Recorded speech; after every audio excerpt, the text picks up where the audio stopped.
Dari sekitar 3.000 honorer yang mengabdi di lingkup pemerintah Provinsi Sulawesi Tenggara, masih 1.668 yang belum diangkat menjadi PNS. Jumlah terbesar berasal dari honorer K2 sebanyak 1.650 orang, sementara 18 orang lainnya merupakan honorer K1.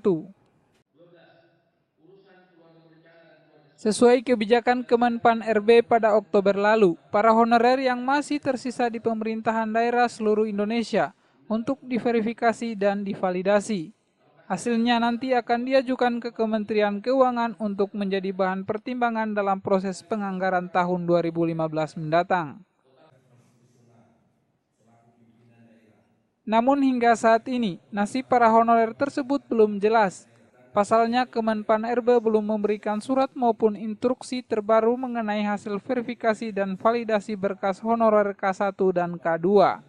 Dengan harapan proses perekrutan pegawai honorer yang tersisa tidak ada sangkut pautnya dengan moratorium seleksi penerimaan CPNS. Awal lagi di sana dia punya daftar, lalu kemudian itu menjadi bahan pertimbangan untuk kemudian diajukan ke Menteri Keuangan untuk mendapatkan kuota ya anggaran ya CPNS.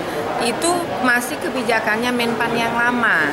Nah, sekarang ini saya tidak tahu lagi bagaimana perkembangannya karena kita tahu sekarang bahwa kan sekarang ada moratorium pegawai ya. Mudah-mudahan tidak masuk kepada ranah K1 K2, itu yang kita perjuangkan. Artinya daerah sebenarnya menginginkan tidak usah formasi umum dulu di sebagian besar daerah, tapi bagaimana penyelesaian K1 dengan K2.